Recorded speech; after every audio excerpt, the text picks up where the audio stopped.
Can you still hear that low hum of engines, the crackle of a speaker hung on your car window, and smell the mix of popcorn and cool night air? The drive-in wasn't just a way to watch a movie in the 50s. It was an experience layered with laughter, shared sodas, and tail-finned Chevys lined up under a sky painted with stars. Those summer evenings brought us together, couples sneaking kisses, friends passing bags of licorice, families unwrapping sandwiches from waxed paper on big bench seats. The flicker of black and white films danced across windshields, and for a few magical hours, life felt as easy as the tunes rolling from the dashboard radio. Drive-ins weren't just about entertainment. They defined a unique rhythm of American life that pulsed with post-war optimism and a love of freedom on four wheels. When was the last time you felt that thrill of anticipation as dusk settled and the previews rolled? Today, let's journey back and rediscover what made those drive-in nights unforgettable and why they still tug at our hearts after all these years. Picture it, a long stretch of country highway just past the city limits, neon arrows aglow, and a sprawling lot lined with little speaker posts, all leading up to a towering outdoor screen. Before the view from those car windows became iconic, the drive-in was still a novel experiment, one that was quickly becoming a phenomenon by the dawn of the 1950s. But how did America's love affair with outdoor movies truly begin, and why did the drive-in take such a hold on post-war hearts?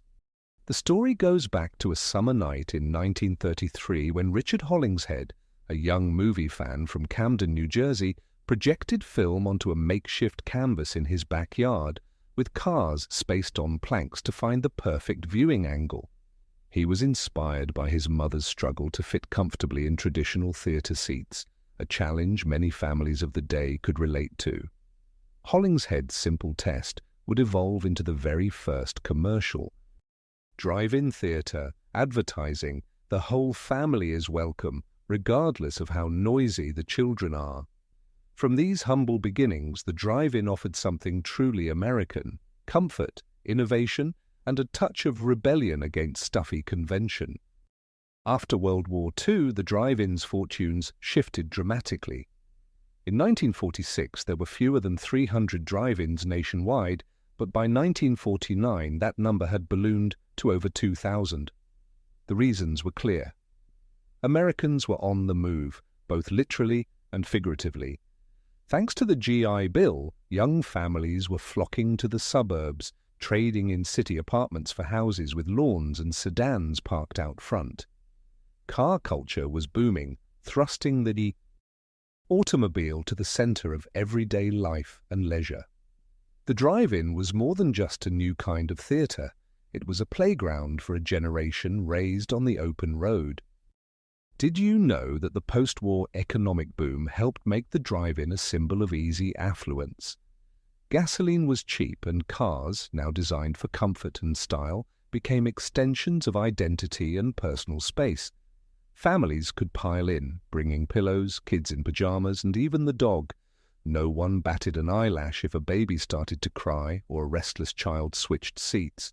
You had all the freedom of your own living room, but with the magic of a big screen experience. Some drive-ins even added full playgrounds up front, where children burned off energy before the double feature began. There are tales of teenagers newly licensed and hungry for independence, bringing dates and friends to park in shadowed rows, windows fogged with laughter, and the aroma of buttered popcorn.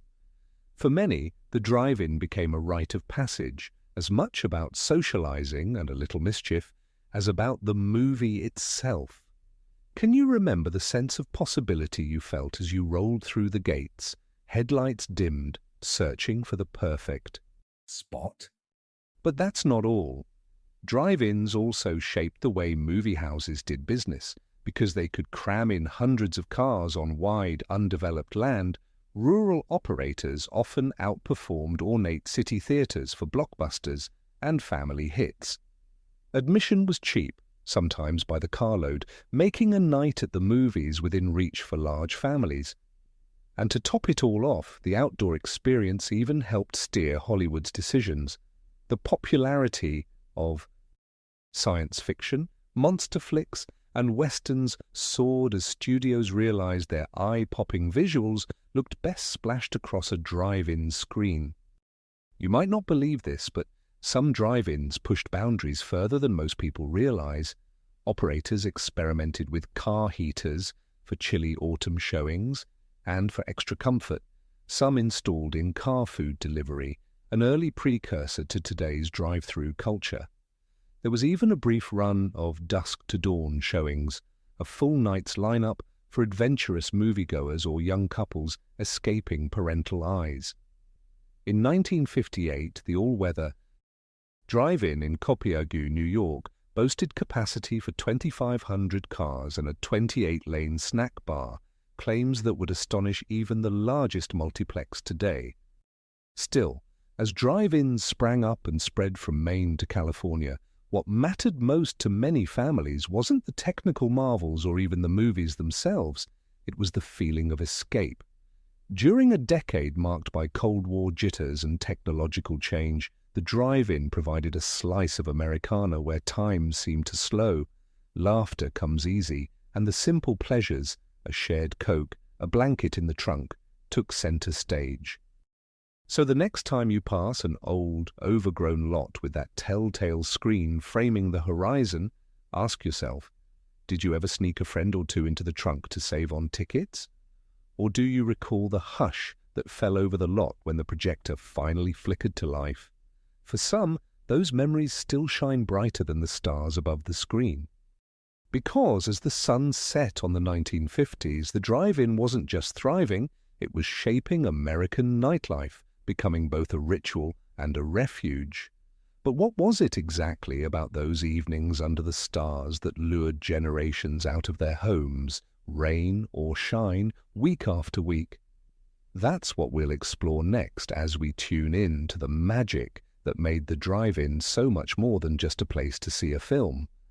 As we bring our nostalgic ride through the world of 1950s drive-ins to a close, let's take a moment to linger in the glow of what these open-air movie nights meant for a whole generation. We've traveled back to a time when the crackle of a metal speaker hanging on your car window marked the promise of an adventure when you found your place beneath the massive outdoor screen and settled in for a double feature with family, friends, or maybe your high school sweetheart by your side. We remembered how drive-ins sprang from humble beginnings and quickly transformed into a beloved American institution. As families escaped the confines of the living room and the formality of downtown movie houses, they embraced the freedom of their own four wheels. The lot would slowly fill with the chrome and fins of 50s automobiles, rows of tail lights twinkling as dusk fell, everyone eager for a shared experience that was as much about togetherness as it was about what played on the screen. We reflected on those little moments, kids in pajamas racing to the playground before the show, neighbors leaning car to chat, trays of cheeseburgers and sodas balancing across bench seats, the distant hum of laughter as stars peeked out overhead. The movies themselves, westerns, monster flicks, comedies, became almost secondary to the magic of the setting. The familiar voices on the speaker, the comfort of favorite snacks, the occasional fog of the car windows during a sudden summer rain. For teenagers, the drive-in was a gateway to independence and first romances, while for parents, it became an affordable family night out with no need to hush the children or dress up to the nines. It isn't just the spectacle or the convenience that has burned so brightly in our memories all these years. It's the warmth, the way the drive-in belonged to everyone. Rich or working class, family or couple or group of friends, you had your own space and your shared moment, part of a quiet but vast gathering stretching across darkened lots all over America. And even now, when the neon arrows have faded and many screens stand silent against the sky, the spirit of those nights endures in our hearts. Isn't it remarkable how a simple outing, a car, a movie. A soda could bring us together in ways that still linger decades later. As you let the memories roll like film through a projector, do you find yourself yearning for the thrill of anticipation as headlights swept across gravel, for that hush right before the picture began? Or maybe it's the taste of buttery popcorn, the distant call of a playground bell, the comfort of sharing stories under the summer stars. I'd love to hear your favorite drive-in memory. Was it a first date, a family tradition, or the movie you'll never forget? Share your story in the comments and help us keep this cherished piece of Americana alive. And if this trip down memory lane brought a smile or stirred up old feelings, please like the video, subscribe to the channel, and share it with a friend who remembers piling into the car for a night at the drive-in. There's plenty more nostalgia just around the corner. After all, even as times change and technology races on, it's these shared moments, headlights flickering in the dusk, laughter echoing across a field, the magic of a movie under open skies that connect us generation after generation. So the next time you find yourself driving past an empty lot or catch a summer breeze that smells faintly of popcorn, let your heart wander back to those golden nights when the world felt big, life seemed simple, and every film was an open invitation to dream.